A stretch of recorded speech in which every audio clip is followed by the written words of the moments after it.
What is up, fellow sickos? I am Dan Favale coming at you once again with the one, the only Mr. Mort Jensen of the NBA podcast fame, of Yahoo Sports fame, of Forbes fame, and of OnlyFans celebrity. We are going to take a little break from talking about the finals and even our single team offseason look aheads to talk about what I guess is like a division offseason look ahead, except we're tackling the overarching biggest question that we have for every team.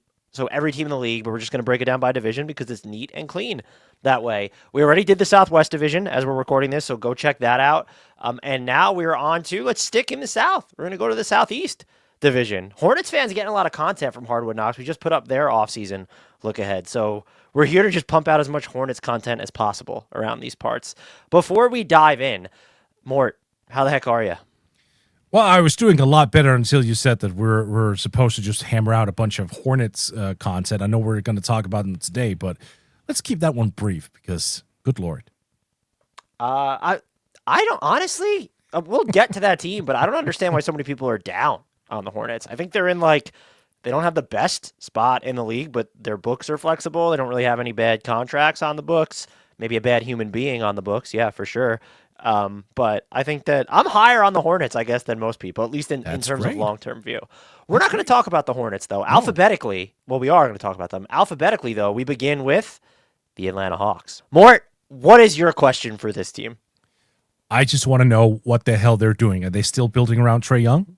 Like, are they pivoting? Like, is Trae Young going to be more of a complementary, albeit high-volume complementary player? Like, what is their end goal here? Who is going to be their best player moving forward? Do they still think it's Trae? Do they think it's Jalen Johnson? Are they leaning into the Zachary Ricochet era? Like, I just want to know what their centerpiece of the future is going to be. I think that's a fair question, and I'll throw mine out there because I think that they're just interconnected.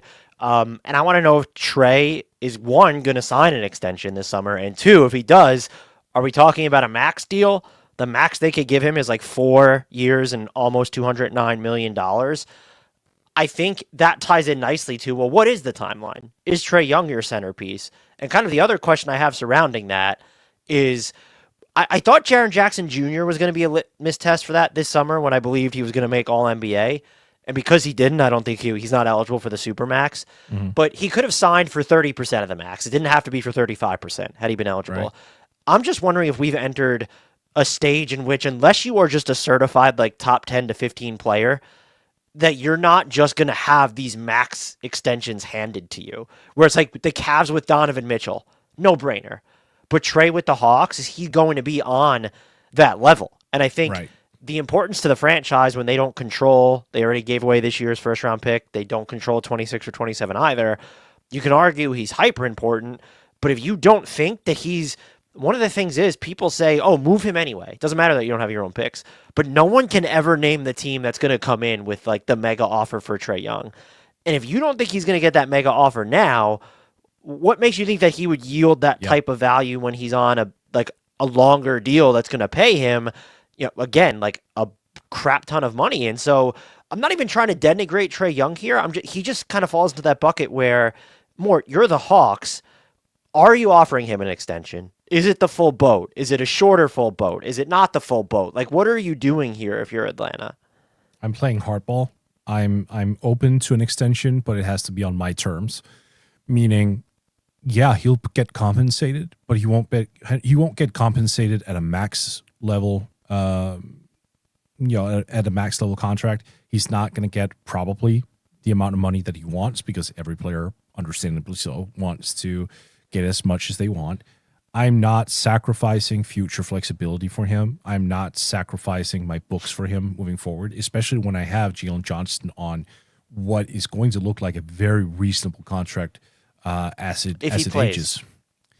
Very important inclusion. You're absolutely right. Very important inclusion. I've decided to stay optimistic about Jalen Johnson, but I do think it's a very fair point that if he's continuously injured, $30 million per year, that's going to be a significant chunk of money. But for Trae, I'm not handing him a 30% max. I'm not at that level whatsoever. I'm even I understand it might be viewed as disrespect, going to a veteran who is eligible for a certain percentage. and offering him something lower than that. But I honestly think somewhere along the lines of 25% max for him, that's actually not a max, but like old max, 25% of the cap. That seems like a fair middle ground for both sides. You kind of like want to keep him where he is. I think what is his player option for, like 50 million in that contract? 49, but that's actually, let me just make sure. 29 almost percent there. So I think he was on the 30, like this year, or sorry, next year, 25, 26, his cap percentage is 29.7. So I want him at a little less than that. I'd be curious to see if he would sign it. I almost wonder if it would make more sense for both sides to say, like, here's a shorter term one, to where it's like you kind of tie yourself to Trey while you don't have your picks, and you could then talk to him and say, look, you get to re-enter free agency sooner when maybe you're available at that point for the 35%. Like, that's how you spin it if you're Atlanta.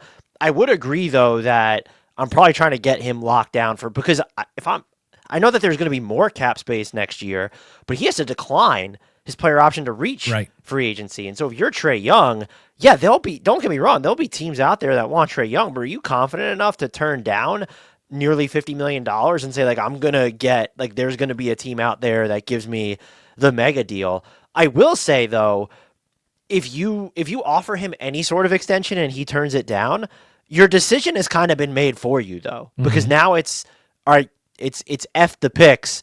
You have to look at moving him anyway, because do you want to risk losing him for nothing next summer? Or alternatively, are you just going to get less for him because maybe he opts into his contract, which is like, you know, the Hawks could look at it and say, like, maybe you opt in and extend him at a lower number off that. But if he's opting in at his age, you almost feel like something's gone wrong there. And I kind of wonder how this season plays a part of it, because he was still, like, their offense was still way better with him on the court, but he was not, like, efficient by his normal standards. And I know he was kind of dealing with that Achilles stuff, but he's a small guard. And so if you're the Hawks, you might almost want to wait and see and say, okay, we need him right now, but how much do we need him for moving forward? And you don't just want to tailor yourself to, well, this has to be the guy, when honestly, I think even if you keep Trae, it would not be unreasonable to say you still need your best player of like the title contention era Atlanta Hawks, whenever that era may begin. They're just in a really tough spot. Like, it's sort of fascinating with Trae because I think he's an incredibly talented offensive basketball player. The passing is just incredible. Yes. Any given season, he could make an All-NBA team. I know a lot of people are down, but it's like kind of Domas Sabonis territory. Like, he can make an All-NBA team in any given season. That's a big deal. I don't think he hurts the development of guys like Dyson Daniels, Onyeka Okongwu, Zachary Risachet, Jalen Johnson. If anything, I think he augments it because you're making their jobs easier, and none of, I guess, of all the guys I just mentioned, you probably trust like Jalen Johnson if you were looking for sort of an offensive hub, so to speak. But like, other than that, you don't, like, that's not supposed to be Zachary Risachet. Dyson Daniels can give you some secondary stuff, but just with his shooting limitations, defenses aren't going to respect him a ton if he has the ball in his hands outside of transition. Anyway, I just think throwing it back to you, I would just say, I think Trae Young is probably slightly underrated at this point. And I also don't think that people understand how important he might be to even if you don't want to call it a rebuilding version of the Hawks, of this sort of just like retooling version of the Atlanta Hawks. I don't think that people fully understand like how important he is, but also like how much he could actively help them maybe get to where they want to go. But I do think that will be relative to, well, how much are we paying this guy? Because this franchise is not, look, when you look at their books this year, they have plenty of room beneath the luxury tax. But when you're moving forward, it's, Dyson Daniels is extension eligible. We got to think about that. Karis LeVert's a free agent this year, and you don't really have a secondary ball handler right now, is the other thing. So you have to think about that as well. I agree with you that in some areas, I want to say Trae is underrated. At the same time, you have to ask the major question, which is, how far can you go with him as your number one? Like, if he is your clear-cut number one guy, like, what is your aspiration level? Like, are you satisfied, being potentially a first-round playoff team, and that's that? And if that's, like, for a stretch of 3 or 5 years, like, are you okay with that? Do you just take the gate money and say, look, we're competitive. we are giving our fan base a playoff team. That's cool. Like maybe one of those years we make it into the second round. Or are you actively looking at the playoff picture, and especially in the Eastern Conference, and going, look, it's a revolving door of champions every single year. We want to get in on that. Because if depending on how you answer that question, I think that raises some additional questions in regards to Trey. What would be the ideal archetype of whether you want to consider him their second best player or their best player? Like, who's the ideal type of archetype or star to place around Trey Young? Realistic or unrealistic? Well, I mean, is anything? What would be? I mean, if you're gonna go out there and say like prime LeBron Giannis. James, yeah, that's. No, I thought going to that say was the name Giannis. I thought about too. I had two names. If you want me to throw the, I thought Jaylen Brown would be interesting for this team. Ooh, I hear you. I'm a little down on Jaylen Brown. I thought he had a bad year, but He had a bad knee though too. That's true. Yeah. If you know what's funny? If you get me Trey Young, the age 23 Trey Young, where he was averaging like 28 plus and hitting 46% of his shots, and he was way more efficient than he is right now, and you're giving me Jaylen Brown from 2 years ago, that would be a fun mashup. I wouldn't hate that. So you're thinking like it needs to be on the level of like you need a top 10 star beside where it needs to be just a Giannis level player who might be available, by the way. Right. No, I think so. I mean, and that's not trying to like slander Trey whatsoever, but we just have to be realistic. He's a small guard. And in today's league, especially now where we're seeing the return of size, Dan. I mean, nowadays, you're no longer looking at small guards. I can tell you from experience as well, having spoken to scouts and people here over in my neck of the woods who have insights into like pre-draft processes and whatnot. And the feedback, small European guards are getting now compared to what they were getting just 5 years ago, it's vastly different. Like, before then, they were like, oh, yeah, if you can play up tempo, there's probably a role for you over at stateside. Nowadays, it's like, oh, if you're 6'1" or like under, good freaking luck. So the size thing is a real thing. It's a real complication. The fact that he's not a great defender by any stretch of the imagination is also problematic. The fact that he's high turnover is also problematic. That said, everything you outlined previously about his strengths, I buy that. You're absolutely right that he has this ability to enhance the play of guys around him, and that is not a small thing either. He is arguably one of the weirdest players to sort of build something around. I think like he and Zion, I think, are so difficult to like get a read on in terms of how do you optimize them in their respective roles. For example, I'm fearing, by the way, that in a couple years' time, Paolo Banchero is going to be the next one to be included in that conversation. But that's probably for a different time. Ooh, that's interesting. Yeah, it might be for a different time in this exact podcast. So I would just say he's better defensively than any of the names that you just mentioned would helps him. The thing with Trey, though, I would wonder just like, you're right about the size thing. Yeah, it's an issue. But like all he's kind of proven already offensively, you mentioned like a Giannis type there. It feels like not that the Hawks have gone in that direction. They seem to understand, and I don't think it's exactly worked out perfectly, but they've tried to surround him and insulate him defensively. When you look at who is there with Onyeka Okongwu, Zachary Risachet, Dyson Daniels. Mm-hmm. So there's like kind of the makings of, all right, we're just trying to surround him with as much just active or disruptive defenders and versatile defenders as possible. And I think that's big. I think if you want to, it feels like they have three options to where they could look at trading Trey and like kind of, screw the picks. Like we're just going to rebuild, right? Keep Trey and still continue to try and build. Or maybe this is a team that should look at, if you have the assets to get Giannis and you're still going to have players left over, if I'm Atlanta, I'm absolutely looking at it. I'm considering it. Trey and Giannis would be basketball nirvana. But like, does Anthony Davis shake loose out of Dallas at any point? Like, there's some weird stuff going on. Like, you could do something like that where maybe it's not as costly, even though he was traded for Luka Doncic. But that sort of feels like the mold where it's you want it to be a big who is more dominant than an Onyeka Okongwu or a Jalen Johnson. I like the Davis inclusion there. That's a good one.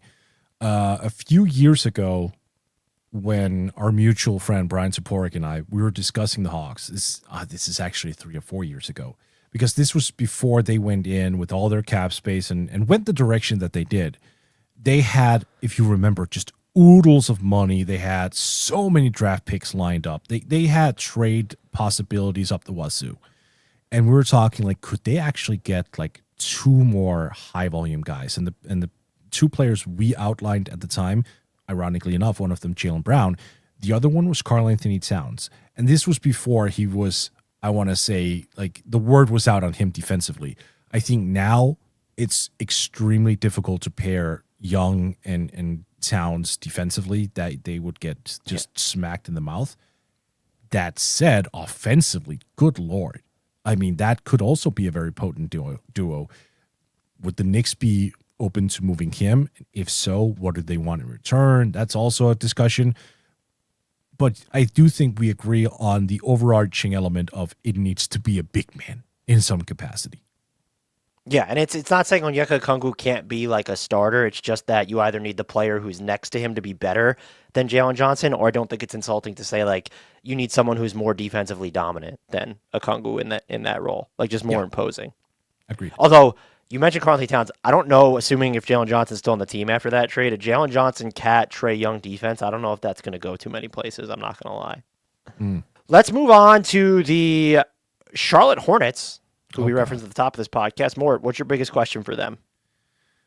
Well, should they be buyers? And the reason I'm asking that is exclusively due to the Detroit Pistons. The Pistons obviously were horrible last year, one of the worst teams that we've probably ever seen. And they turned it around by leaning into age first and foremost, and secondarily, there were internal improvements. But they decided to go outside of the organization to get some veteran leadership, some guys who just knows how to play basketball, and lo and behold, they made it to the playoffs.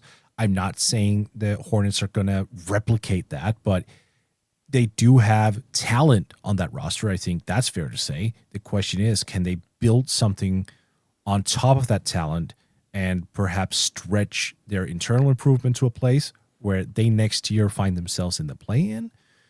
Is it time to be buyers, or are we a couple of years away?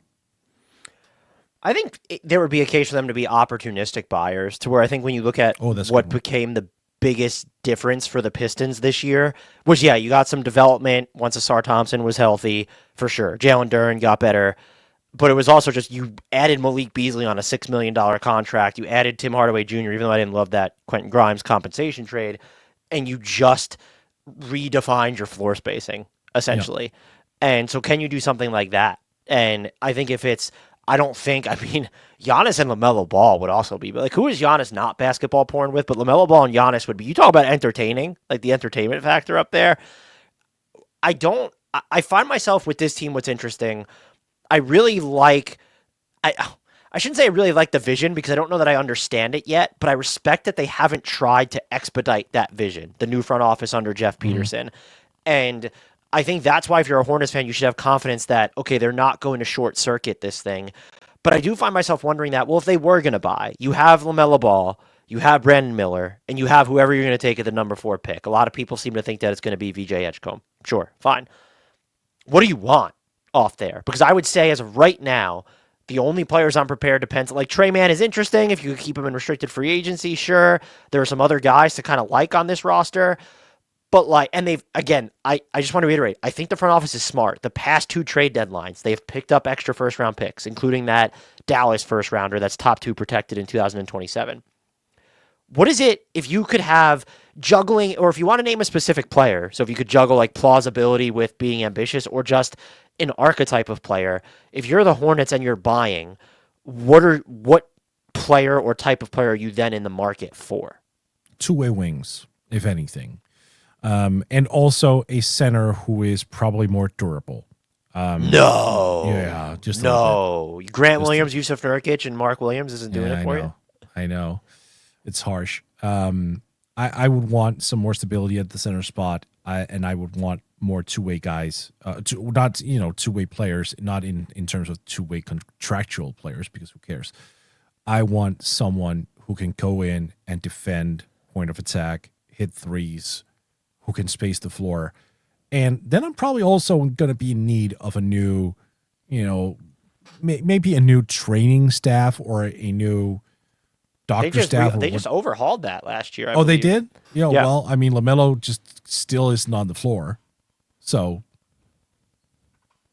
and Brandon Miller played 27 games. Yeah, that worked out well. Well, he had like Brandon Miller. It wasn't a reoccurring injury. He had was it the wrist? Like that was just. Right. I mean, injuries are still going to happen. But like they have not exactly been a pillar of health, right? Neither this year nor last year. I'm just saying, if they overhaul their thing, that's actually something I missed. So mea culpa. That's on me. Here's hoping that works out eventually, I guess. But they're just going to need someone around that twosome of LaMelo and Brandon Miller who are going to score the ball. And then I think, again, moving off Miles Bridges for obvious reasons, preferably to China, if you can. Just to be fair, to China. To be even more fair, I'll say, because what you're saying is fair. Some of those reasons are also basketball reasons, in my opinion. Like that is also true. Yes. I would definitely prefer someone who is a little bit more two-way oriented. There's a thought that keeps occurring or reoccurring in my mind. So the Raptors, we know, Masai Ujiri runs those guys. He is always a fan of international players. It's been said for a while, and it might be a smokescreen, might not. I lean into buying it, that they're high on Kaman Maluach from Duke, like the Duke Center. And the Raptors have pick 9. If the Hornets aren't in love, absolutely head over heels in love with someone at 4, that would be smart to trade down and see whatever else you can get. And like I haven't specified what that else could be, but just picking up additional assets, that would be smart for them. Something like, I don't know if this would be enough, but Ochai Agbaji would be great in Charlotte, plus 9, plus maybe like a protected first for number 4. Yeah, that'd be fun. That'd be an interesting trade. I mean, you could also, I don't know if like, just because I really like Jakob Poeltl, but I think Toronto might need a different look at center if you're going to have Ingram, Barrett, and Barnes all on this team. Like Jakob Poeltl, just like Jakob Poeltl 9 and Ochai Agbaji, if like for number 4. Jakob Poeltl be semi-interesting. Like you have to send out more salary then, sure, but that'd be a semi-interesting return for Charlotte. I actually don't hate that whatsoever. That'd be fun. Like Poeltl is probably that type of guy there for that team. He's a little bit better offensively than people give him credit for, but mostly he is, a rebounder, scrappy guy, opportunistic guy. Good screen center, yeah. Yeah, exactly. There are a lot of things there that would be easy to implement in Charlotte. I wonder if they view him as enough of, because we haven't really seen, I'm trying to think back to who LaMelo's played with. Like he hasn't played with a ton of what I would call decision-making bigs. And Jakob Poeltl's on a Raptors team that would like to get out in transition, so that's not foreign to him by any means. But he's not like, you don't look at Jakob Poeltl like, whoa, look at that guy hot-footing it up the floor all the time. So he'd be more of a decision-making big. I would like to see the look of LaMelo there, and it's like, if Yusuf Nurkic is the outgoing money, or even if it's Miles Bridges just as the outgoing money, like Nurkic is on expiring contracts, maybe that's why Toronto would look at that. I kind of like that package. I'm complimenting my own idea, which I don't normally do. Well, that's fine. How do you feel? Go ahead. Yeah, I was going to ask you a quick question, or a big question. What can they get for LaMelo? Well, am I running the NBA team? Because then they can get a whole lot for him. I'm asking you to take your LaMelo Ball jersey off just for a moment and be as objective as you can be about this young so-called superstar. I think they get more than the Kings got for De'Aaron Fox. Okay. He's under contract for longer. It's the fun max. The Kings actually did fairly well under the circumstances, even though they had no business letting the circumstances get to that point or prioritizing Zach LaVine as the return in that. But I think they would get more than De'Aaron Fox. And so like the equivalent of 4 first-round picks, however you want to spread that out. Mm-hmm. I would be curious to know the team. Like if they were going to listen on LaMelo, Orlando better be like the first team calling them because he is such a perfect fit there, and you can insulate him against his like biggest issues. Right. I love him in Houston. I would love him in. I don't know if the Clippers have the assets to get there. Probably not, but he would be fun as hell on the Clippers. If Utah's getting a little itchy because Austin Ainge is already talking about how they won't tank, but I really think that that was just an analog for the Western Conference is so good that we could play everybody we want. We're still going to be 14th. I really think that that's what Austin Ainge was saying. We don't need Walker Kessler taking 9 threes a game or something is maybe what he said to tank. But Utah, if they were looking to accelerate things, that'd be an interesting fit there. Uh, I Man. had something specific in mind. Well, not super specific, like a package that's centered around it. Is it to the Knicks? Are we trading no. Mikal Bridges and No, and same swaps division for, though. Same division. Toronto? Philadelphia. So let's stay with me on this one. You'll need to add salary, and unfortunately, Spot Track is down right now, which is not helping me whatsoever. Keith Smith, get on it immediately. A package around number 3 and Paul George for LaMelo, and additional salary. Huh. That's interesting. I think someone in our YouTube comments actually proposed Paul George and number 3 for it was like number 4, and I don't even know, it wasn't LaMelo going out. I think that Philly would have they would have to include other stuff. Like it would have to be picks, right? Like what are you going to give up? Like it's not just Paul George and number 4. No, excuse me, number 3. for them. No, so that's the starting point for me. I think there's something interesting in it because obviously number 3 would be like the compensation level for LaMelo, right? But then you have Paul George who the Hornets would have to take on his deal, which is enormous. So you're right. Perhaps Philly will have to include something else. I wouldn't if the basis is like so like let's just say Paul George was an expiring contract or something. I wouldn't do it if I'm Charlotte. I already have number 4, and it's just like that's actually why I was thinking it. Like I would sure as hell love to have number 3 and number 4 because then I can fully lean into a rebuild if that's what I want. I'll add 2 top 5 picks in the same year. Hell yeah. I think I'd be more open to a Charlotte. This isn't a LaMelo Ball trade, but like if Philly was really looking to get off Paul George, if they were willing to send you like number 3 Paul George and another first round pick, and then you're just like giving them back number 4. So you're moving up a spot to take on Paul George and getting an additional first rounder. Because if you're the Hornets, if Paul George isn't good, oh well. Like what? Like, it's not really what money are you sending out that's going to kill you anyway. So I don't think that would be enough for me if I'm Charlotte. The package that you're out. Okay, interesting. It would be enough for me if I'm a Charlotte personally, but I'm also not high on LaMelo. Yeah, man. Who are you high on then at number 3 that you want? Like you want Ace Bailey that badly? Well, I mean, look, if I'm ignoring, for example, that Toronto is aggressive and going for Malowach, I love him. I freaking love him. I think there is legitimate all-star upside in that dude. So that would be one. I love BJ Edgecombe. I think Trey Johnson is a hooper, although he's very one-dimensional. I'll concede that, but he can definitely score at an NBA level. I think he could be one of those guys who we look back on in a couple of years and go, oh, okay, that's one of the best shooters in the damn league. There are a lot of players where I'm like open for business, so to speak, where I see the upside. And again, it's also the lack of availability. Like, don't get me wrong. Like, I'm not hating on LaMelo just to hate. It's like, I don't like his game, but also the lack of availability is an issue far more than I think we make it out as. Like, we can sit here and talk about, the upside, the exciting play, the stat lines, yada, yada, yada. Played 47 games this year. Eventually, we have to talk about it. It's been talked about ad nauseum. Like that's what I also don't understand why then you would move him when he's at the nadir. Like it could be the nadir of his value. That's fair. That's fair. I'll give you that one. Like if you're trading him when his value's at his lowest, that's not great. Absolutely.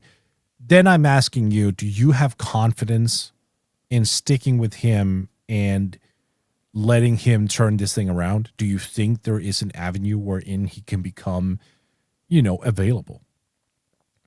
I mean, I'm not a doctor. I would just say yes. Like we saw it with Steph Curry. Like people were probably ready to write him off at one point, and this is so different. He wasn't on a That max wasn't over deal. 3 seasons, though. That he wasn't injured over the course of 3 years.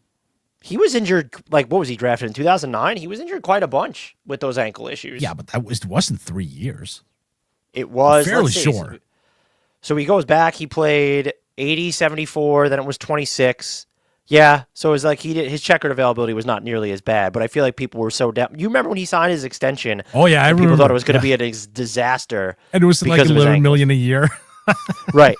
So I would say I can't be out on LaMelo until I see what he looks like surrounded by NBA talent, and I don't That's think fair. that they've Yeah. surrounded him by enough of it. And then that becomes a different conversation about the health, because he could be healthy and maybe still not elevate this team to where it needs to be. Where it's like kind of the inverse of Zion, to where it's, okay, Zion's just never available, but we know what he can uplift. Melo has been a touch more available, but it's what can he uplift? You haven't really given him enough to work with there, which is why, to bring it back to your original question, I would probably be more opportunistic than doing anything nuclear, to where it's just like, That's fair. is Detroit looking at moving Isaiah Stewart? Would be fun here. If the Nuggets don't want to pay this guy, or they're making another deal, can you get in and like, let's take a flyer on Peyton Watson? You want to see them get two-way wings. He's not, I wouldn't call him two-way, but he's defensively disruptive and can do some things on offense, especially in transition. So that's like kind of the mode I'd be in if I'm Charlotte. If you could stumble into it, not stumble, but if you can get a higher end guy that you think is going to give you the Detroit Pistons bump this year, so to speak. I also just wonder, like, are the Pistons still the Pistons without that Jaden Ivey injury too? Is the other thing here. Is like, I think he had found a better fit, but like the numbers still weren't great with him on the floor, and it forces you to do this other thing where you have to lean into different lineups. Dennis Schroeder comes over and he gives Cade Cunningham these in-game breaks to where Cade doesn't have to be on the ball as much. Right. But yeah, I think I'll frame it this way. I don't think the Hornets need to be like aggressive this offseason and doing anything, but I would be taking flyers, and like, I'm not opposed to bringing in like win now talent, even if it caught like, if you had to move Tijon Salon right now, who's coming off like one of the more disappointing rookie campaigns, I'm not going to bat an eye at that. And that would bleed into my own question of, how do you handle the Mark Williams extension eligibility at this point, Mort? You tried to trade him. No one is ever going to... The Lakers weren't even going to give you what the Lakers were prepared to give you at one point. They had buyer's remorse almost immediately. How do you approach that situation? Communication, first and foremost, because I do think Mark Williams needs to have a say in all this. This was such a weird situation, and such an odd position to be put in as a player who's like, okay, so you wanted me initially, now you don't. Now you're forced to take me back. Like, it happens so rarely, I think, that a trade gets rescinded, that it just puts the onus on a team to actually have a sit down with the player and go, all right, we have to talk about the elephant in the room here. Like, what are we going to do? Do you want to stay here? Because like we do like you. We just thought we had a package of someone who we liked better. Already there, you can sort of sense that's not going to be a great conversation. So I think you would have to really hash this out over a long period of time to figure out, are you even on the same page as us? Like, do you even want to be here? Because, again, the NBA is also about professionalism. Like, we know that all NBA teams rely a great deal on having trust from agents, for example, who can sort of help you get guys into the right situations. Now, if you end up screwing a guy over, for example, that's something that is not being taken well by agents. So if they are saying, hey, you know what, Mark Williams, let's give this another go. We really like you. Sorry for what happened. They extend him and then they ship his ass out like within the next year or so. You can avoid that. My guess ultimately is that they agreed to seek a trade. I'd be curious what the compensation would be on him, because they were getting a distant first, a swap, and Dalton Connect. And I would be, if they get more than a first round pick for Mark Williams, I'd be pretty shocked, which is why I almost wonder if this is just going to spill. Because I'd be fairly surprised if he signed an extension, unless he's willing to take like less than the MLE money, where it's, Mark Williams is signed for 4 years and $56 million or something. I feel like it might just leak into restricted free agency, and they'll let the market determine what he might be there. Or maybe they move, then it keeps your options open if you don't extend him to move him. in the middle of the season. But I don't think I don't. It's not that I don't like him for this team. They need someone who's better on defense on that back line. Like I think we've seen a lot of really good defensive flashes from Brandon Miller. Maybe you bring in some more just kind of perimeter defensive activity, but you just want to have a better back line, especially if you're going to, like the way we've seen LaMelo Ball defend. I think that's probably the most frustrating part of his game to me is because I know, or we know he can defend better. We have seen it. Maybe on a team that's like up against higher stakes. Sure, maybe he'll defend better, but for now it's kind of like, all right, you have Brandon Miller, and who's the next best defender on this team? Do we think Mark Williams does not have the defensive upside? Are we just out on that? I mean, he's rather large. I just don't know that he knows how to leverage that enormity and his length consistently. Right. Like, who are you higher on defensively moving forward, Jalen Duren or Mark Williams? Yeah, it's a good question. Like, I do think Duren is a better thinker on that end of the floor, whereas Mark is just so much wider and bigger so far. Duren is also younger, so he's got more time to learn. I'm going to say Duren, but I do think that we tend to be a little quick on Mark as well. So, just to clear some things up, Mark Williams, who has missed more games than he has played in, you're ready to be more forgiving of than LaMelo because he's too no. Not in terms of availability. No. I was exclusively talking about defense. That was it. The same issues are very much in play here. I mean, 43 games in his rookie season, 19 games in his second season, only 44 this year. Yeah, like no, absolutely. Those same questions should be there in regards to LaMelo as well, for sure. That also might be like, is this how you just get him on an extension to where it's, hey, maybe he ends up being our second string big at some point, but it's fine. I mean, maybe that's the avenue that this all pans out for. Would you do something like, I don't know if this is enough, and also his contract's not great, but like Nick Claxton and 8 for number 4, like if the Nets gave you another first round pick with it because they just have $1 trillion. I mean, they have $1 trillion in this draft. Like, what if the Nets just said they have 19 and they have 26 and 27? What if they said Nick Claxton, 19 and number 8 for number 4? So I'm just moving down 4 spots and I get Nick Claxton and I get an additional top 20 pick. Yeah. Yeah, I'm probably saying yes to that. Again, with the caveat that unless I'm absolutely head over heels with someone at 4, yes, I'm doing that. The other one I had thought of, and I actually kind of really like him on this team, but I think it's too rich for the Nets, was just number 4 for Cam Johnson and number 8.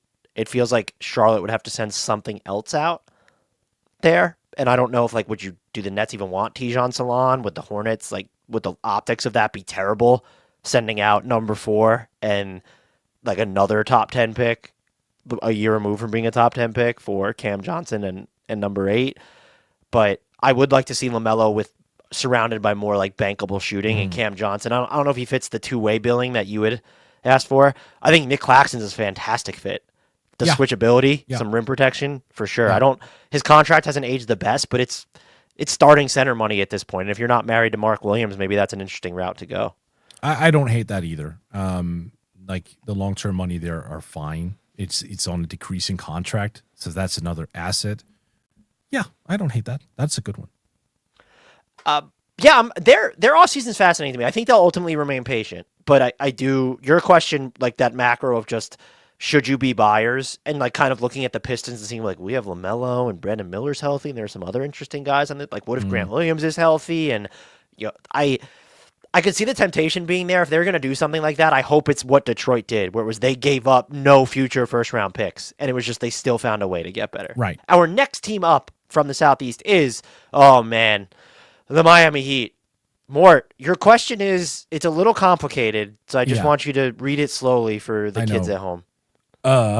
What's the plan? So obviously they made the playoffs, meaning they did not have to relinquish an unprotected first rounder to OKC in 2026. Mission accomplished. Now you can tear it the fuck down if you want to. Should they? That's the big question. I don't know where I stand personally. I think I go back and forth. I have been on the blow it up train with them, where I've just like get as much as you can from Bam. You can possibly stick with Tyler Hero for a year, pump up his numbers, and then ship him off next year. Andrew Wiggins is on a fine deal for the next year and next if he picks up his 2026, 2027 player option.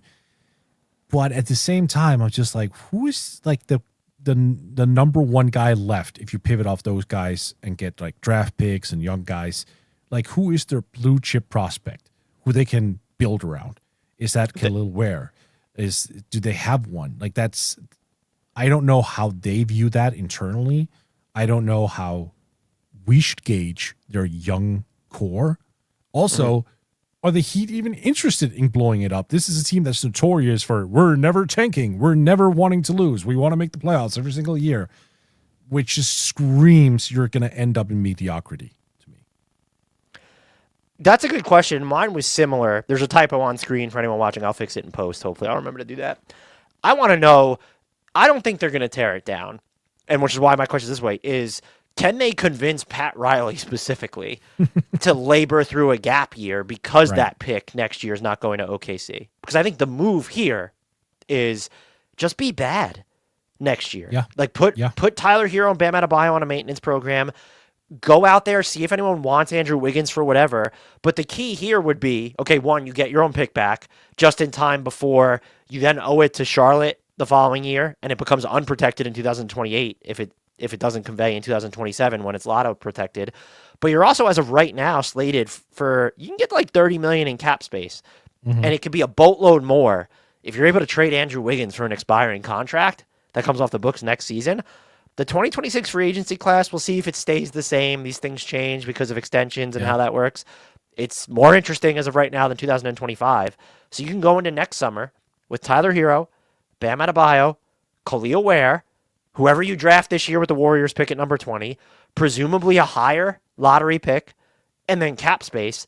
That's a much better spot to be in. But I do think, to your point, it takes a level of patience or a stomach coated in iron for losing that I don't, like this team hasn't had for, I'll say for a while, because you can say, oh, the Heat don't tank.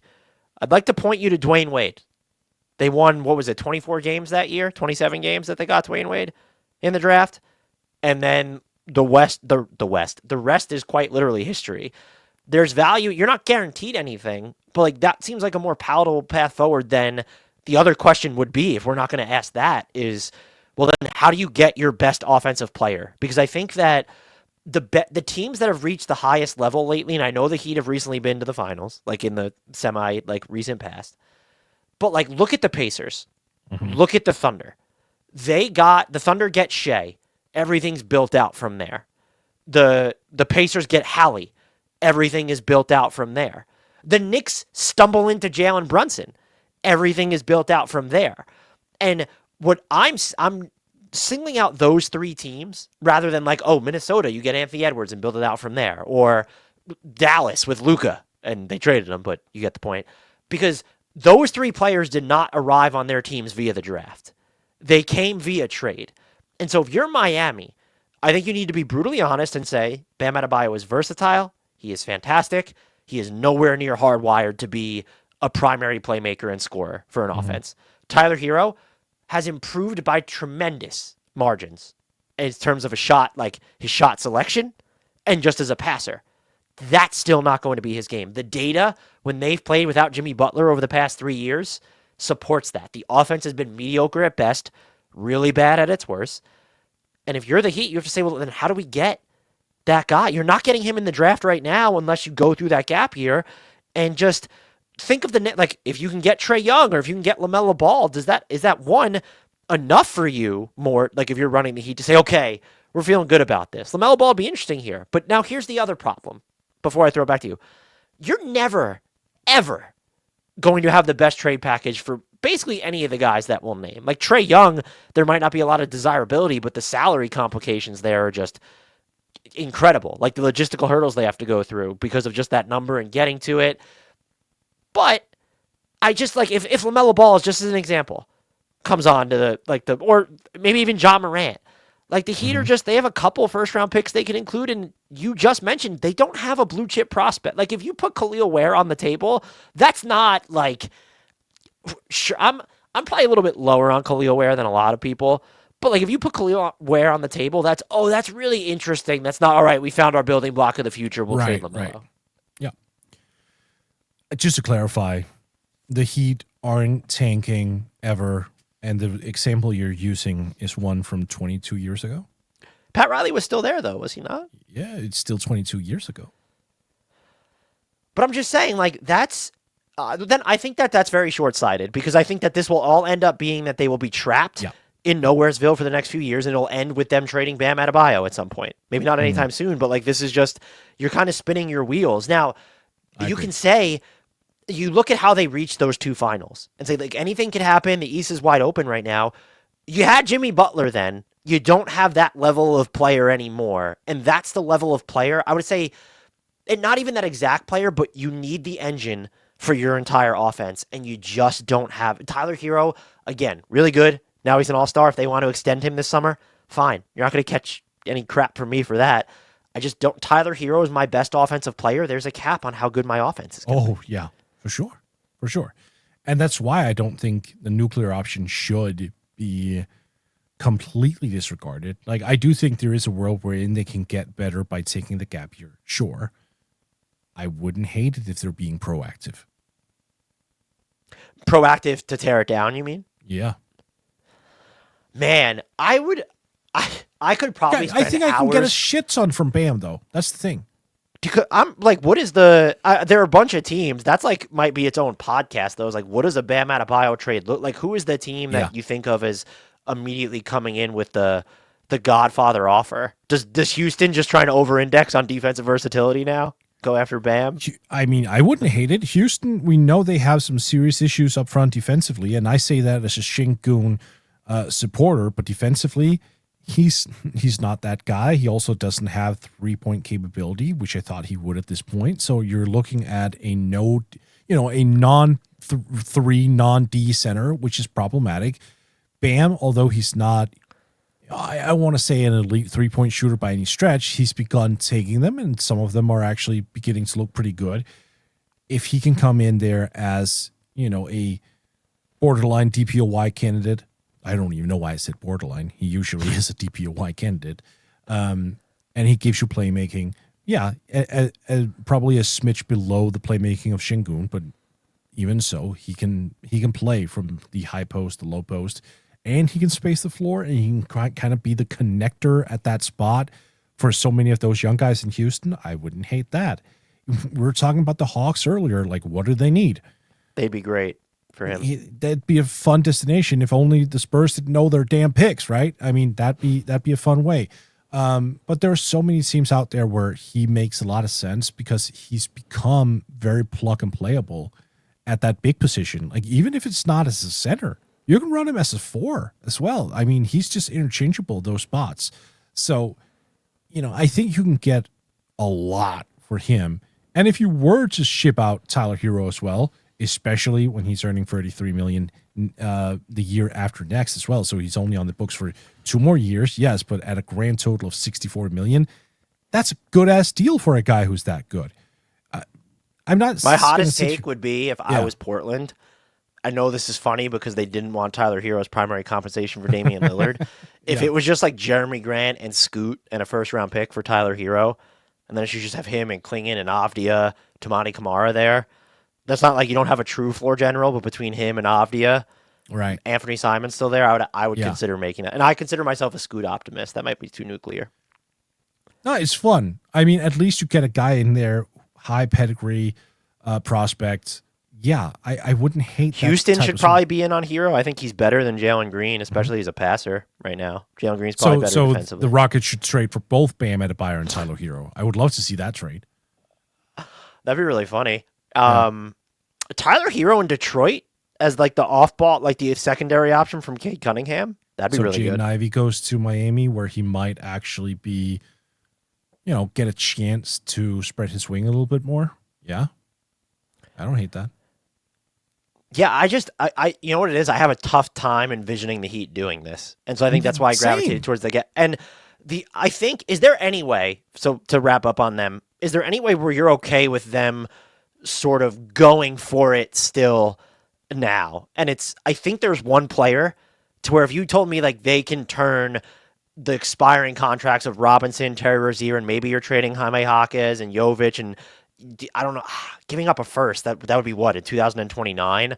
But like if Kevin Durant is going to Miami, maybe that makes sense because the package you're assuming is not commensurate with we just had to mortgage everything because he's going to turn 37, only has a year left. That might be the way out, but I think they have, just to use the Knicks as an example, who we mentioned with Kevin Durant, they have a less attractive offer for Kevin Durant than the Knicks do. So like that's like I'd be like Kevin Durant would have to say I'm going to Miami and it's basically nobody else. So the trio would be Bam, Hero, KD, and then Khalil Ware is still there. Like I can't talk myself into giving up. If you as an organization believe in Khalil Ware, you don't give him up for a soon to be 37-year-old Kevin. You can't do it. It's just like I said this about the Knicks with Kevin Durant, and I got some pushback on it where it was I'll trade Towns, like, because the money comes close to matching. You give up the PJ Tucker minimum to another team, and you're not hard capped. But like, if we're talking about the Knicks being shallow, and you want to trade OG Anunoby and then another top 6 rotation player for age 37, like Leon Rose should be immediately fired if he does that. I agree. So So you're asking me if I had a problem with it? Yeah, I would, because I think you still have to identify the window, right? Like we've talked about this a bunch. That in today's league, you might have a 2 or 3 year window. That has to be your goal then. Whoever you are, regardless of who you are as an NBA or organization, you have to identify when is that window? When is that going to be open for me? What does it take for me to get to that place where it could be open for me? The Heat, even though they would be trading for Kevin freaking Durant here, does that open their window? Does it? next year's East, we don't know where. Like even if Giannis is still in Milwaukee, if you think the Celtics are going to be kind of different, Yeah. Bam, Hero, and KD, and if Khalil Ware is still there. Okay. Now, so what if you're you're saying asking is me for it the might be a next- 1 year window. I could see it being a 2 year. Like this is tough because we have evidence that KD's going to age really well, but we're now at the point Right. where it's like it could just fall off at any moment. Right. So you are guaranteeing yourself a year window, but you're guaranteeing it in the wrong year because your pick starts to be owed in 2027. So you want to make sure it's at least a 2 year window, essentially. I think there's a chance because Bam and Tyler Hero are still just in the heart of their primes. Hero probably hasn't even entered it yet. Right. I think there's a chance that you've carved out a 2 year window. And again, if you're Are you not giving giving up up, Wiggins? it depends. I guess you can get to the money without Wiggins, but it's like I don't know what the incentive is for Phoenix to do unless they really want Jaime Jaquez and expiring contracts. Right. So The reason I'm asking is if you still have Wiggins and you can flip him for something, for depth, really, I might be okay with it. but that brings us back to the well, what has to happen for Phoenix? Like, what is the third team? So we're talking as the framework, loose framework. I don't even know if this money works. Rozier, Duncan Robinson, who could technically be a free agent, but I don't expect him to be.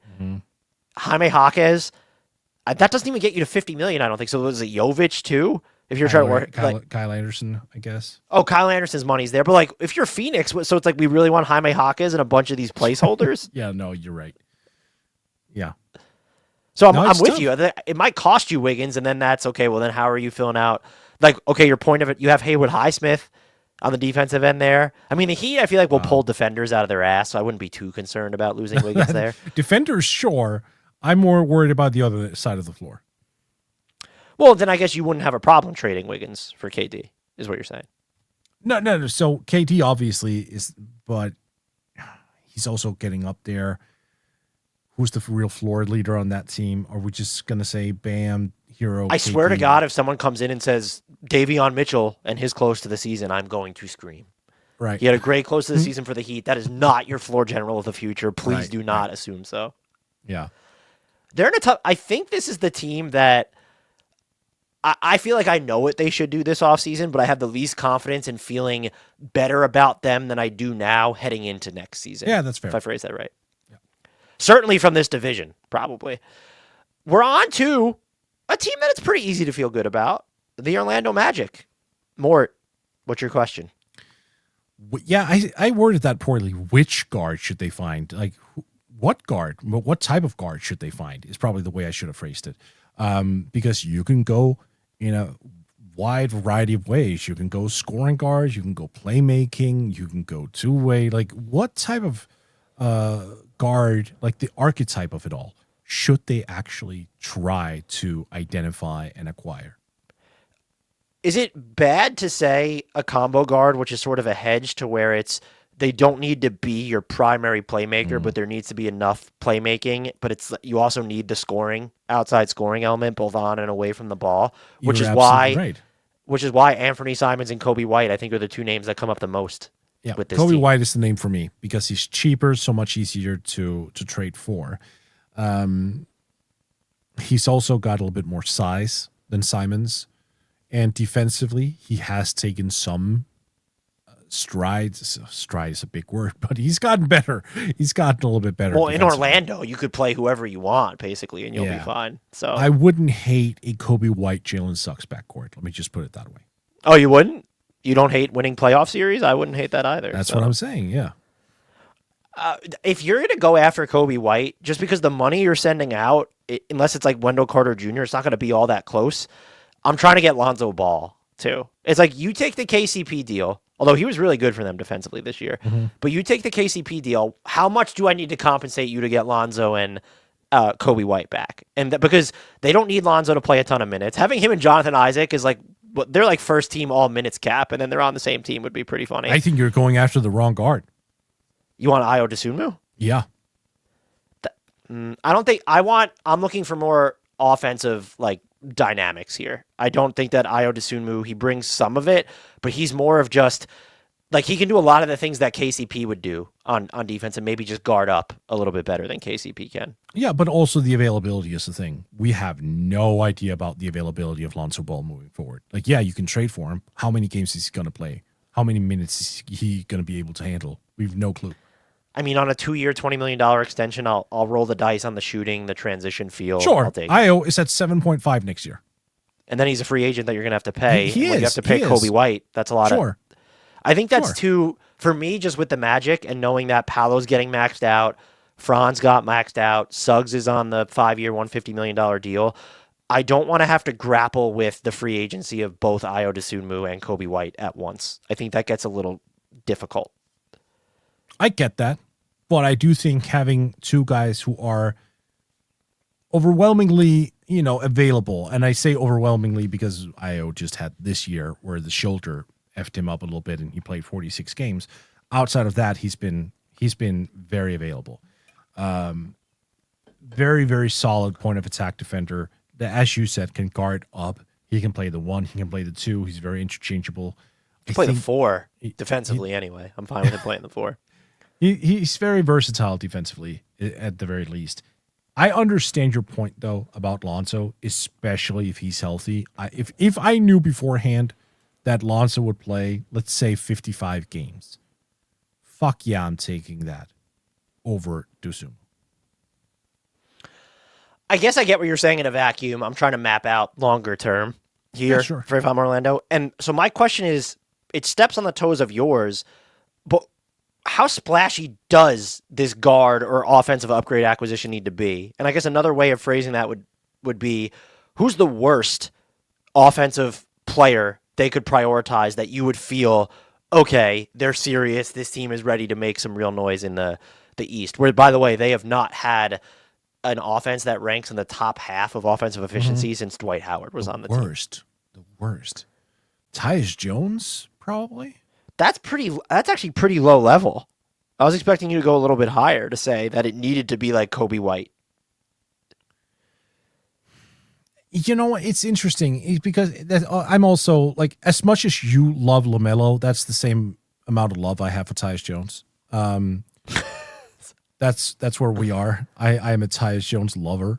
I think he is such a good shot identifier. Like, he never forces things, and I think for Orlando, if they just have a guard in there who can take timely shots, who understands when to take them and hits them at a high efficiency, then I'm not really worried about like raw numbers. Oh, is this guy going to average 18, 15? I don't give a fuck as long as it's cohesive and it makes sense for everyone involved. Now, of course, Tyus is also a small guard, and if we know something about Orlando, it's that they are not that happy about small guards. So if we bake that in, yeah, Kobe would probably be the more accurate response if we take Orlando's perspective into everything. Let's play a game I made up just now. I didn't have these names in the clip beforehand. I'm going to name players, and you tell me yes or no. And then once we get to a spot where you like kind of can't decide, that's when we'll know that we've reached the worst player that you need to think about. So Kobe White's just a yes, flat out yes. You wouldn't think twice about it. Anthony Simons. Yeah. Colin Sexton. So we also Did we want find it? Are we there? So offensively, I like Colin Sexton a great deal. I wonder if he's got enough playmaking jobs. Yeah, he's like a lot of his playmaking. A lot of it's just like the straight line drive stuff. Out of that. Like, don't get me wrong. Offensively, so from a scoring perspective, hell yes. Mm-hmm. So would it be a no then? Like you think it needs to be better or more dynamic, let's say, than Colin Sexton? Little bit, yeah. I wouldn't even mind relinquishing a little bit of the offensive dynamics of a Colin Sexton if I can get some more playmaking involved. All right, so we got to keep going. Then Emmanuel Quickly. Yes. Jordan Poole. Too inconsistent. No.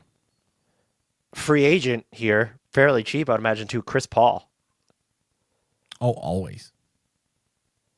Mike Conley, if Minnesota's going to dump him. No. Tyler Hero feels too high end, right? That's like an automatic yes if you could get him. Yeah. Kind of running out of like TJ McConnell. As my starting, no. I'm just asking questions more. Wow. Yeah. Okay. Ty Jerome. Not as my starter either. I haven't seen that. I would like. How many minutes did he play this year? It was under 20, right? It was he wasn't eligible to win most improved player. Yeah. I'm surprised you haven't said Devin Vassell. That's probably where I'll go. Oh, that'd be an automatic. I didn't think you would need to think about that. That'd be an auto yes. Well, again, because he's like exclusively an off guard. I think their need is more along the lines of a point. Because, again, I understand what they're trying to do. We want to run the offense through Paolo and Franz. Okay, cool. I don't think that's going to work. I think you need that third guy who can initiate plays from the perimeter. And I know they want to make Jalen Suggs into that player. So far, I don't think it's worked. I'm going to need someone who can actually just do stuff at the guard spot. Jalen Green. Oh, I think we found it. That'd probably be. I had two more names. They were both members of the Celtics, but I think that's a. I probably wouldn't feel much. Maybe I would. Maybe we found the name. My other two names were Derek White and Peyton Pritchard. Not Derek White is an automatic yes immediately. Well, I just what you're looking for. Like that's not his style of playmaking. Was all my only reserve. But I would agree that he's an auto yes. I actually find Peyton Pritchard to be super interesting because I think he has more on ball passing chops, and he. I know he's a smaller guard. What is he like? He's 6'1" or whatever, 6'2", but 6'1", 6'2". He'll fight defensively, and the shooting is just outlandish. He would be in that. You know about salary structure that fits within Orlando's cap sheet. Mm-hmm. So Jalen Green's the one we found, where it's like if Houston just wanted to get away from that deal and said we will take, I don't know, KCP and a first round pick or something like to compensate for that, and I think you'd have to include more salary, of course, but. So we found the player, Jalen Green. I think we found the player. Yes. Now what? I was just curious as to just like what they need to be looking at, and so it's a player that's probably better than Jalen Green. I think so. Yes. I think that's a fair bar. By the way, that's a realistic bar when you look at their assets. Now, their future salary, when you have Suggs, Paolo, and Franz, you have to reconcile that all. But they have the assets. They have the tradable salaries to go out and get, I won't say whoever they want, but like if they wanted to try and like force Charlotte to make LaMelo Ball available, they probably could. That's probably the one destination I wouldn't hate for LaMelo also if he were to get traded? I don't know what the trade package looks like there No. because are you giving up Jalen Suggs? I wouldn't. So then it's salary that Charlotte probably doesn't want and just a crap ton like Tristan DeSilva, Jet Howard, and a bunch of picks. I guess, yeah. I mean, Contavious Caldwell-Pope and Jonathan Isaac would be... Right, yeah. Salary matching, not an issue. But, like, how many Right. first-round picks does it take? So I don't even know if, like, Tristan DeSilva and Jet Howard at once, I don't know how that would be viewed in terms of compensation. Like, Tristan DeSilva's solid, but I would just say he's unspectacular. So that doesn't move me. Jet Howard, Right, and they haven't given wanna... Jet a chance at Yeah. any point, which they should. It was always dumb signing KCP in my perspective. I wanted him to get those minutes. Hey, you draft someone in 11th overall, you sit him on the bench in his rookie season, and then in year 2 you go out and sign a guy to take his minutes. It's just they have just not done a good job with that whole situation. So I would like to see him moved. Orlando's package for LaMelo would have to be salary. Like let's just say KCP and Isaac is the base. Tristan DeSilva, number 16. They also have number 25. You probably just have to send that to Charlotte as well. And then what? Another 2 or 3 additional firsts on top. Like if you're not trading God, Jalen, no, I'm not. Yeah, no. so you're not giving up number 16 Tristan DeSilva and what amounts to 2 additional first round picks. No, it's the 2 additional ones I'm barking at because again, the availability. Yeah, I get it. I get the allure of LaMelo. Don't get me wrong, I do. It's the lack of availability. I keep coming back to it. I'm so fucking afraid of overpaying for a guard who might be playing 25, 40 games for me every single year. I think the other thing to consider with him or any other, I think it's even something to consider with Kobe White after this year. Yeah. Is just you have to fit them into your salary structure moving forward. And like the appeal of Anthony Edwards, the appeal of Anthony Simons. They wish. Yeah. The appeal of Anthony Simons would be, what is he at, 25 million or whatever? You don't see that number going higher. With Kobe White, I probably don't see him like doubling up his salary necessarily, but he could. LaMelo's already making way more than that. Oh, I would be shocked if he didn't. Well, I'm saying you probably don't want another $30 million a year player in here. No. But like, I mean, okay. Now I understand what you're saying. I thought you were saying that you, Dan Favale, didn't see him get, double the money next. I mean, first of all, if the Bulls are the ones negotiating the contract, he might get the max, as far as I'm concerned. See, that's funny you say that because that's probably the one thing I'll actually compliment the Bulls about. They've been really good at getting guys in return, like getting guys back under the market deals. Like Ayo Dosunmu, that was a freaking steal. Yeah, Kobe Patrick White Williams, what a bargain. No, Pat, they've messed up on Williams. They messed up on Pat for sure, but like those were 2 very, very good deals. They probably wound up net neutral again on the contract, not the trade with Vooch. Yeah. Like his value right now. Yeah, that's not unfair. But I hear you though, and they did a good job last summer on Jalen Smith, and then they just fucking didn't play him for whatever reason. Which is honestly, the gauge will be what do they give Josh Giddey, who apparently wants 5 years and 150 per Mark Stein, and people expect him to get it. That's a hard pass for me. So. Hard, dude. I'm going to say something semi-controversial. I'm not giving him half that. 5 years and 70. I mean, I'm not. You're not going to give him 10% of the salary cap. You don't think he's worth that? I'm not. Right. I'm out. Completely out. There are challenges building around him for sure, or with him, because you're not building around Josh Giddey, and if you are, I have questions, lots of questions. That's the kind way. Yep. I look, they're in a good spot. The salary stuff gets a little tricky because your internal guys have gotten so good in Suggs, Franz, Paolo-Banchero. My final thing, and we can end it with here without the discussion. My spiciest take is that I wouldn't hesitate to trade Franz Wagner for some of like these upper echelon guys if it was to get them in thank you for saying that because yes, I am right there. I've been getting a lot of pushback when I've been criticizing Franz Wagner. I think LaMelo for Franz as like a framework would be one of the most interesting challenge trades. That would be interesting. Like and look, hear me out on Franz, right? I love the slashing. I think the defense has grown. I think as a decision maker, he is very, very good. Pretty good passer, yeah. Very good passer.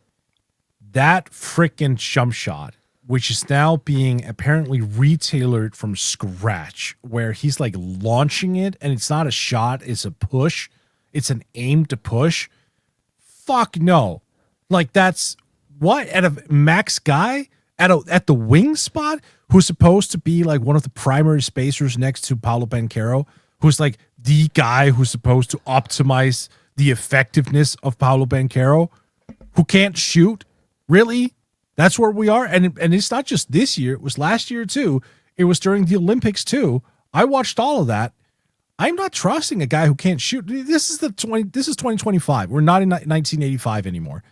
Like that you just can't have a guy in there on that type of salary who's playing the primary wing slot and who's like bricking shots occasionally that doesn't even hit the freaking rim.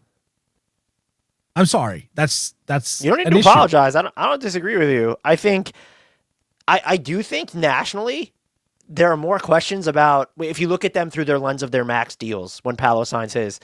People seem to be more worried about Paolo's aging poorly than Franz Wagner, and I find that fascinating because it would be completely flipped for me. Yeah, same. And I say this as someone who, if we ignore the three, I freaking love what Franz Wagner is doing. Like, he gets to the line as well, and he's converting at a high rate, which I guess also bodes well for the three to come along eventually. But right now, that shot is just a freaking mess. Yeah, and I think, look, there's a lot of data out there that shows that, like, the offense and the team overall is better when he is playing without Paolo. I think there's a lot of things that go into that. The spacing with the two of them is just so bad, in part because of Franz at this point. The other thing is, with the exception of this season, when Paolo was injured, a lot of those minutes are Franz is going up against opposing teams' is like not best lineups. Like the leverage in those units is just not super high. But two really good basketball players. But yeah, that was my spicy. We leave it there and let it marinate. We're just asking questions and giving takes. That's all we're doing. We're just asking questions. Yeah. Our final team, the Washington Wizards. Yeah. Where are you at with them? What's the question, Mort? I just wanted, like, we have to ask the big question. What is their biggest need? They're still young. We're in no rush to, like, accelerate their timeline. But what is their biggest need as of present? Like, they have Sarr up front. They have Koulibaly at the wing. Bob Carrington, I think, had a perfectly fine rookie season. So there's a guard in there, be that a one or two or even a combo, whatever. They have some pieces. So, like, as they go into the draft and free agency, what is their one thing that they have circled, underlined, italic, whatever, as the number one thing for them going into next year? I think you can go two different ways with it. This would be mine, and I'm curious what you think. Okay. You could go the floor general route because I really like Bub Carrington, but I kind of wonder if you don't want to call him an off guard, it's like, is that just someone you want running like second units or like when that floor general is off the court? Or do you just want a primary on-ball scorer, sort of like who Chris Middleton could be but doesn't fit your timeline, who Kyle Kuzma thinks that he is, type deal? Yeah. I would be choosing between those personally because I think Sarr is still the passing's great. I think that the 3-point shot is going to come along actually. Hopefully, as he gets stronger, he'll finish better. But I don't view him as sort of an offensive hub type guy. Like I think he's going to be more of a play finisher or creator rather than like a self creator. Yeah. Koulibaly he's had some very interesting on ball moments. I just don't know that I've seen enough of it, and so he kind of feels within the same realm. Like if you're putting him into that primary scorer's role, I think you're overtaxing him. And so, yeah. At least now, I'm not closing that door in like 2 years though. I think he does have enough on-ball chops for that conversation to be far more interesting when he turns like 22. It wouldn't shock. Maybe it would shock me, but like if you told me that we fast forward half a decade and you're like he turned into Jaylen Brown on offense, right? I'd be like, that's all somebody. Right, that was the same name. Oh, really? That's amazing. I love that. I haven't seen like Jaylen Brown. I think always kind of showed hints of like the in between jumper game. But yeah, that just wouldn't shock me. So I think those are my two, what I'd be picking between. Where do you sort of land with that? Between those two, I would go floor general, and I would go floor general for one specific reason, and that's you should never Tyus go. Jones is a free agent, and you want him I know, back I love in that. Yeah. Washington. Honestly, so and you should never go for like one reason, but there's something that bothered me a great deal when I was watching Wizards games this year. So almost every single game, I counted several instances where Sar was either in the dunker spot or he was open for a lob or he was there like in the play where a quick dump off pass would have led to a dunk or a layup or like an easy score. And he was looked off routinely. And it was never like ill-intentioned, but it feels like that was the youth issue there that, you know, Koulibaly or Carrington or whoever. Well, okay, even Malcolm Brogdon, he's not a youth. He's not a young guy, but he just didn't really realize, I had Sar on the wing. But I felt as though his offensive development was very much hindered by the fact that he was not getting a lot of those shots that we all anticipated he would be getting, like shots near the rim, lobs, like quick dump up passes. And it just bothered the everlasting fuck out of me that guards just didn't have the heads up. Jordan Poole also, by the way, was very much a big culprit of this. Just did not realize, I have a 7'1" power forward, center, whatever you want to call him, who's athletic as hell, who's right there in the play. I can just dump that ball off, take a step back, give him the space to go up against the rim. And that just did not happen at all. So I want to see someone who comes in next year who just runs the show where from the top down, there's like an emphasis in saying, look, we have to emphasize and prioritize the scoring of Alex Sar.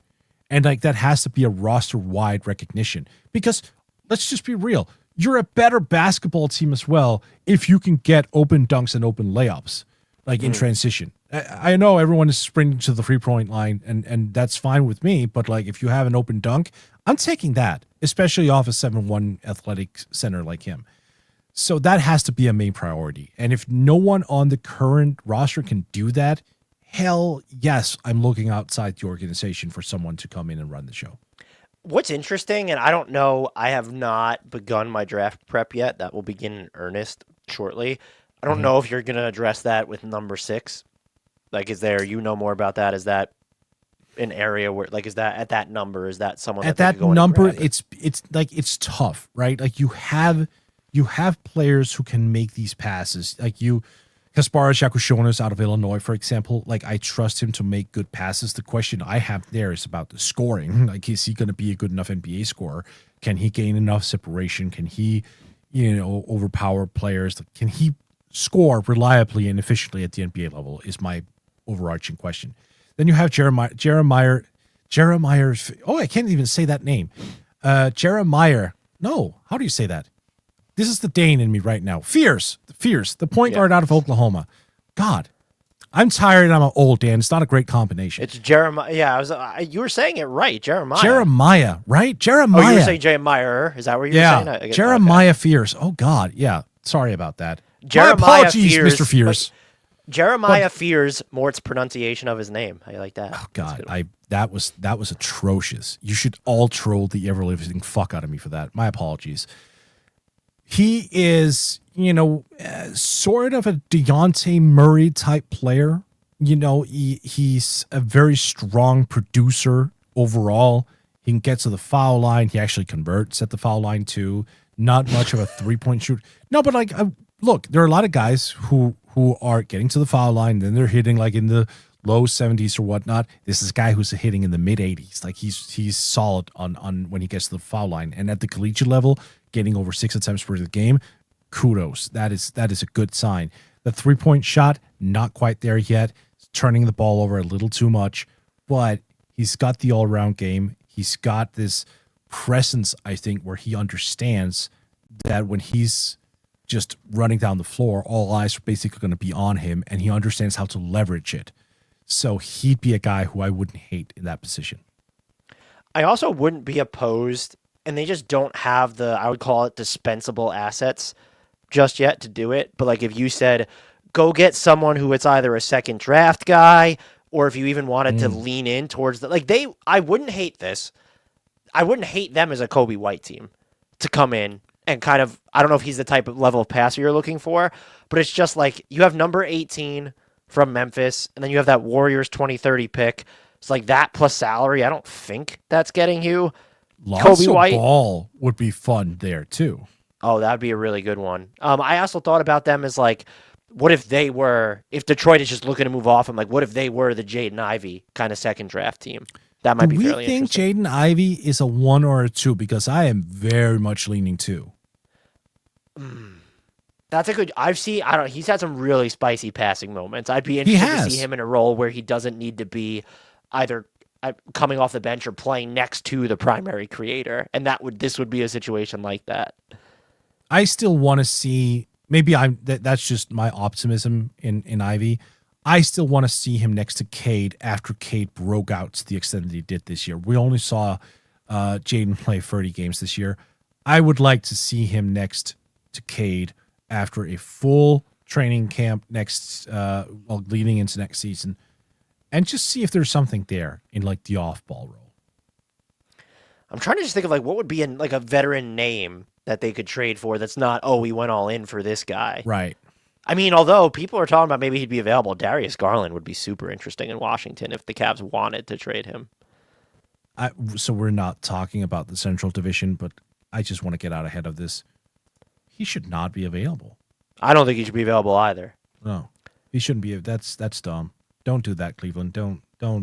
I mean, I know you were disappointed in how everything ended. Just don't overreact. Do you know what the player is? I want to know what it costs to get him. Maybe it's part of a 3-team deal because they're trading him, and so you're going to grab him from the other team. Can you guess what it is? No. Who it is? Sorry. Tell me. This is the Reed Shepherd team.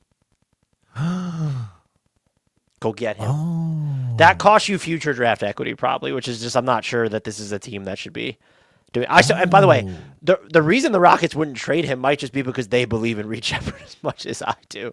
And like Washington's not solving. My point is Washington doesn't have the player that Houston would trade Reed Shepherd for. So it's very much multiple moving parts that the Houston went all in on Giannis or Kevin Durant or LaMelo Ball or somebody else, and you're trying to come in and scoop up Reed Shepherd, but the team that is trading any one of those players, I feel like they would probably want Reed Shepherd too. What is Reed Shepherd's trade value at this current juncture? I honestly have no idea, and that's probably why you don't move him.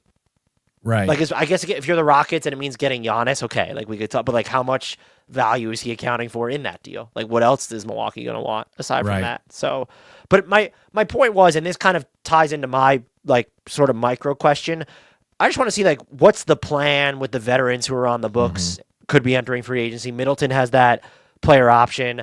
Malcolm Brogdon's going to be a free agent. You have Marcus Smart's on an expiring contract. Jordan Poole's deal has 2 years left. It no longer looks as bad after the season that he just had. It feels like they have like, it's like 40 plus million under the tax. If they wanted to facilitate a sign and trade with Malcolm Brogdon, you want to send out an expiring contract of someone who can actually play in Smart, or if Middleton picks up his option, you can take back money and get compensated for that. Or you could go the other direction if you're Washington and say, we don't need number 18. We'll attach it to some expiring money, maybe include some other mini sweeteners. I'm not saying trade Sarr or Koulibaly or Carrington or anyone like that.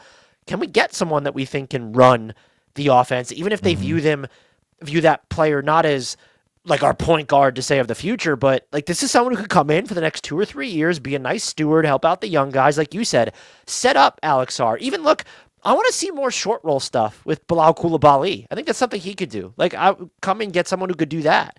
Make the job easier on Bub Carrington, so he's more of like a second side creator, just like your second string floor general or whatever.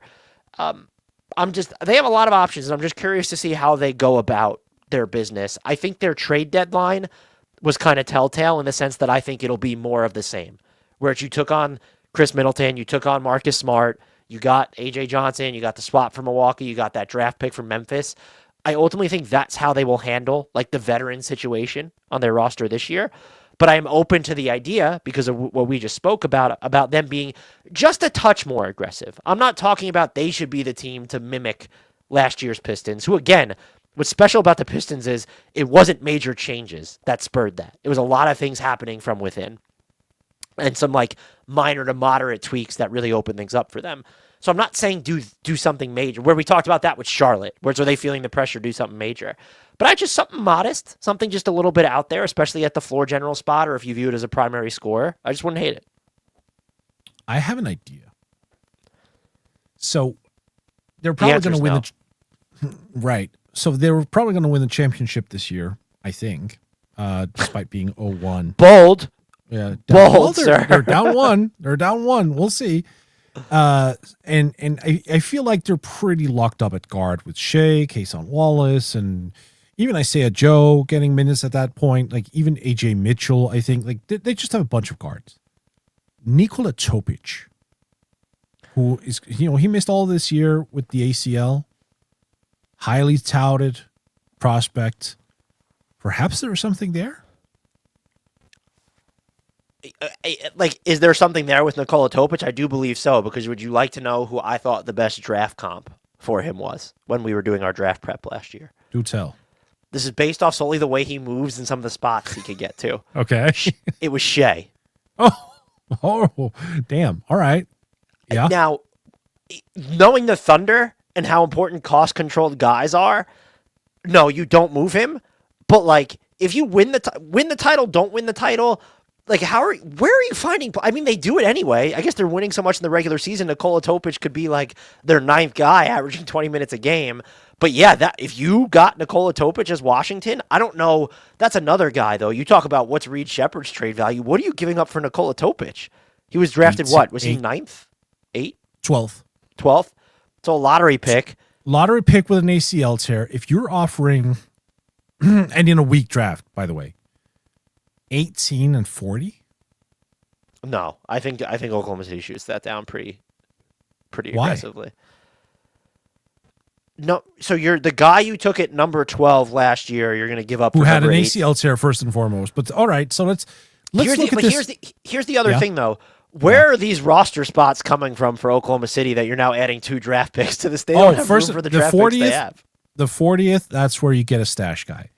At 18, you reset the rookie scale clock.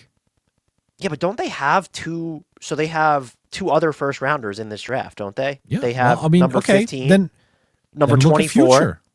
Then look at future picks. Well, maybe that's where it gets interesting. If Washington says we will give up one of our own first round picks in the future for Nikola Topic. Yeah, with certain protection levels. You're right. It should be noted. I would be shocked if OKC did that. But I like the name for Washington, that's for sure. That would be interesting. I mean, look, I don't know how high they are on him and moving forward. Like maybe they're super high and they think he can be, a fully fledged rotation guy, down the line. Then I just have to question, where's Kason Wallace going to play? Should Kason Wallace be the guy that the Washington Wizards go after? Like eventually you gotta have to look at the OKC and sort of wait to see what shakes loose. Oh, because something will. So I'm not rejecting the notion that really good players could shake loose. I just don't think the value was there. Like, right. I think that OKC, if they're going to do it, it would be for distant firsts, which is just so that they can continue rolling this thing forward. Yeah, and if you're Washington, that's a really big gamble. I wouldn't hate going in with a future first. That's fine. That's fine. Like, make it top 10 protected or whatever. That's a really interesting name. I mean, I'm just curious, like, I was like, where does his playing time come from in OKC? But I think you could have asked the same question about AJ Mitchell at the start of the season as a rookie, and he ended up being in the rotation anyway. So, like, OKC just finds a way. So, what about, here's another name. Well, actually, I have 2. Scottie Pippen Jr. Oh, yeah. To get him out of Memphis. That'd be fun. Yeah, that's a good name. Love that. Is he, let me just look at that salary situation. What is his deal? I mean, he makes basically nothing, which I think is why you wouldn't. Oh, yeah, no, I know. It's just for next year. So, like, next year it's fully guaranteed, then it's a non-guarantee. But you almost, so let me figure this out because he was a second rounder. Isn't there something along the lines that if you don't accept that last year, if you accept that you last could year, decline it and make him a restricted free agent. There we go. That was the thing. Yeah. So you have to decline the 27-28 option for him to be a restricted free agent. No, wait a second. Hang on. He's not played in the league just 2 years, has he? Is this his second year? Isn't he not on his rookie contract? Is the Right, thing? you're Like, right. This is his third year. Oh, hang on. This gets way more confusing because he was on the Lakers on an Exhibit 10 deal. Then he became a two-way player in Memphis. Okay. No. So the parameters we just talked about, they're not relevant here. I think so. That might influence it in the sense of saying like Memphis shouldn't be as inclined to not trade him. I'm not saying they shouldn't look to actively trade him, but you're not in a situation where you can keep him just out of the open market. Right. That's a good name. I don't hate that. I mean, he's 6'1", so, he's not a big guard, but he might be one of the best backups in the NBA at this point. The other name I had, and I think this would have to be another 3-teamer where it's Minnesota decided to do something else, and now you're coming in and swooping in and getting Rob Dillingham. Like I don't think it's a straight up trade because I think Minnesota would have to be like, we don't want Julius Randle, but we want Chris Middleton, and you're going to give us Chris Middleton and stuff for Rob Dillingham. And it'd have to be like, oh, Minnesota traded for Kevin Durant. And wherever Rob Dillingham ended up as part of that trade, like if it's Phoenix or another team, you're trying to come in and get Rob Dillingham. I wouldn't hate Rob Dillingham either. I mean, shooter, capital as shooter for sure. Going to space the floor. The playmaking. I think he's got it. He could probably get off the ball a little too quickly sometimes, to where maybe you'd want to see him like milk the possession a little more. But yeah, I mean, look, that's a good gamble. It's just as fine as a gamble as Nikola Topic, honestly. Nikola Topic would be.